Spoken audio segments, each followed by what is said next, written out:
It was supposed to be a quiet weekend.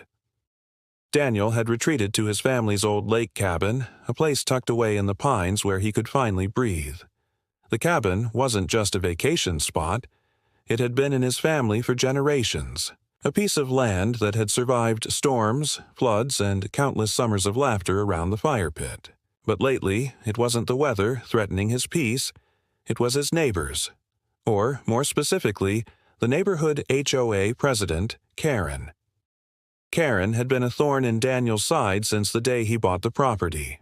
She patrolled the lakeside like she owned it, handing out violation notices for things that didn't even fall under HOA jurisdiction. From the color of his shutters to how he parked his truck, nothing escaped her criticism. Daniel had brushed it off for months, refusing to let her nonsense ruin his family's legacy. But then came the breaking point. Karen decided that the lake itself, yes, the entire lake, was under HOA protection. She declared no one could fish, swim, or boat unless they had her written approval. It was absurd. Daniel knew better. His deed included lake access rights, and the HOA had no legal authority to dictate its use. Still, Karen tried to intimidate.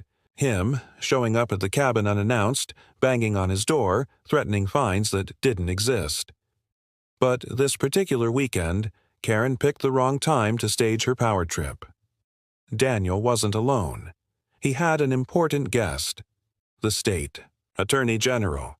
They were meeting privately about a broader issue, one involving HOA abuse of power in the entire region. Daniel, after months of harassment, had become a key witness in an investigation. The attorney general had agreed to meet him at his cabin, to review documents away from prying eyes. As they sat inside the cabin, papers spread across the wooden table, the calm of the moment shattered. The door suddenly burst open with a loud crack. Karen stormed in, face red with rage, waving a stack of papers that she claimed were HOA citations. Her voice filled the cabin as she screamed about Daniel's illegal use of the lake, demanding he leave immediately or face serious consequences. At first, Daniel didn't move. He simply looked at her, then at the man sitting across the table. The attorney general slowly rose from his chair, a look of disbelief on his face. Karen froze. Her eyes darted from Daniel to the sharply dressed man holding a government badge. "Whoa, who is this?" she stammered. The attorney general calmly introduced himself, his tone sharp and commanding. "Ma'am, I'm the attorney general of this state, and you just broke into private property while threatening a homeowner. Do you have any idea how serious that is?" Karen's bravado crumbled instantly. She tried to backpedal, insisting she had authority as the HOA president, that the lake fell under her jurisdiction. She spoke faster and faster, her words tangling into nonsense as the attorney general pulled out a recorder, documenting everything she said.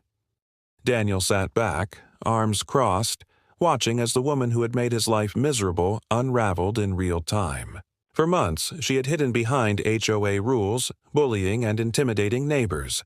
But here, face-to-face with the state's top legal authority, her power meant nothing. The attorney general laid it out plainly. The HOA has no jurisdiction over this lake. You've harassed this homeowner repeatedly, and by entering this property without permission, you've just committed trespassing, in front of a witness who happens to be me. Karen's face drained of color. She stuttered, trying to excuse herself, but the officers accompanying the attorney general stepped forward. They didn't arrest her immediately, but they made it clear an investigation into her actions would begin. The silence in the cabin was thick after she was escorted out, her angry muttering fading into the night. Daniel exhaled, a weight lifting off his chest. For the first time in months, he felt like justice was on his side. The attorney general turned back to him with a faint smile. "Well, Daniel, I think you just handed us more evidence than we could have asked for." From that day on, Karen's grip on the neighborhood crumbled. Word spread quickly about what happened at the lake cabin. Neighbors who had once cowered under her intimidation began to push back.